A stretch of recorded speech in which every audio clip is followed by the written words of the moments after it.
গোপন সংবাদের ভিত্তিতে অভিযান চালিয়ে তেলিয়ামুড়া মহকুমা প্রশাসন এবং মহকুমা খাদ্য ও জনসংভরণ দপ্তর তেলিয়ামুড়া থানার পুলিশকে সঙ্গে নিয়ে শহরের গৌরাঙ্গ টিলা এলাকায় এক বাড়িতে হানাদারি চালিয়ে বাজেয়াপ্ত করল মোট 31টি গ্যাস সিলিন্ডার সহ বেশ কিছু ব্লু বুক। ঘটনা মঙ্গলবার দুপুরে। খবরে প্রকাশ, মঙ্গলবার তেলিয়ামুড়া মহকুমা প্রশাসনের কাছে গোপন খবর আসে শহরের গৌরাঙ্গটিলা এলাকার বাসিন্দা প্রবোধ চন্দ্র রায়ের বাড়িতে বিপুল পরিমাণে এলপিজি গ্যাস সিলিন্ডার মজুত রয়েছে। প্রাপ্ত খবর মোতাবেক মহকুমা প্রশাসনের ডিসিএম অমিত রায় চৌধুরী, মহকুমা খাদ্য জনসংভরণ দপ্তরের উপনিয়ামক শুভঙ্কর চৌধুরী, ফুড ইন্সপেক্টর দীপঙ্কর সাহা সহ তেলিয়ামুড়া থানার পুলিশ ওই বাড়িতে হানাদারি চালিয়ে 18টি ভর্তি এলপিজি গ্যাস সিলিন্ডার এবং 13টি খালি গ্যাস সিলিন্ডার বাজেয়াপ্ত করতে সক্ষম হয়।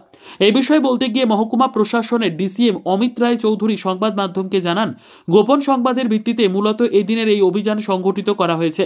জনবহুল এলাকায় এলপিজি গ্যাস সিলিন্ডার মজুত করা সম্পূর্ণ বেআইনি। তিনি আরও জানিয়েছেন, মজুতকৃত এলপিজি গ্যাস সিলিন্ডারগুলির উৎস কি তা খতিয়ে দেখা হবে, কারণ অত্যাবশ্যক পণ্য আইন অনুযায়ী গ্যাস সিলিন্ডার মজুত রাখা সম্পূর্ণ বেআইনি। তবে এই ধরনের অভিযান আগামী দিনও জারি থাকবে বলে জানিয়েছেন তিনি। আজকে আমরা এখানে তেলিয়ামুড়ায় একটি গোপন সূত্রে খবর পাই যে গৌরাঙ্গটিলা এলাকায় কিছু গ্যাসের সিলিন্ডার বেআইনিভাবে একটি বাড়িতে মজুত রাখা হয়েছে। সেই মতো ওই তথ্যের ভিত্তিতে আমরা এখানে আসি। মহকুমা প্রশাসনের পক্ষ থেকে খাদ্য দপ্তর এবং তেলিয়ামুড়া পৌর পরিষদের যৌথ টিম আমরা গৌরাঙ্গটিলায় আসি। এসে জনৈক প্রবোধ চন্দ্র রায়ের বাড়িতে আমরা মোট 31টি এলপিজি সিলিন্ডার পাই। একটি ঘরে, দুটো ঘরে মজুত রাখা অবস্থায় পেয়েছি। এর মধ্যে 19টি সিলিন্ডার ভর্তি সিলিন্ডার, এলপিজি ভর্তি সিলিন্ডার, আর বাকি সিলিন্ডারগুলো খালি সিলিন্ডার। তো এগুলো আমরা আজকে এখানে বাজেয়াপ্ত করেছি। কিছু গ্যাসের বইও আমরা পেয়েছি, ব্লু বুক যেগুলোকে বলে, এগুলো আমরা পেয়েছি। সমস্ত সিলিন্ডার এবং ব্লু বুকগুলো আমরা বাজেয়াপ্ত করেছি।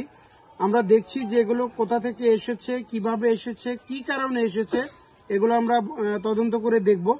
আমরা তেলিয়ামুড়া থানার পুলিশ আমাদের সঙ্গে আছেন, সিকিউরিটি স্টাফরা।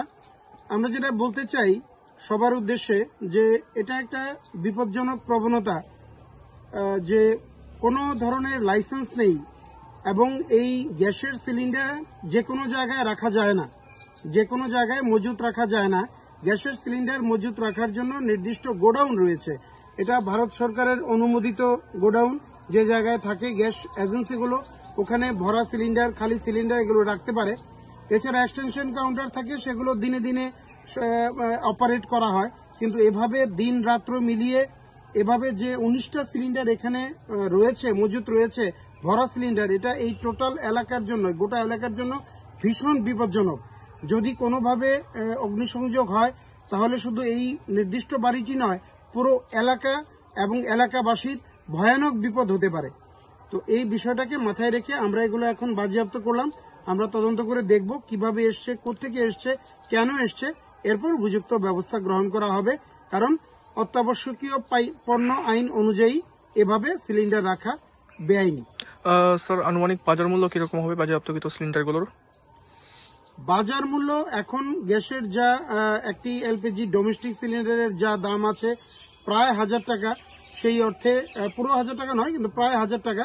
সেই অর্থে এখানে প্রায় 31টি সিলিন্ডার হয়েছে, প্রায় 31 থেকে 31,000 টাকার বাজার মূল্য হবে। কিন্তু এর মধ্যে খালি সিলিন্ডারও রয়েছে, ফলে সবটা দাম ওইভাবে হবে না।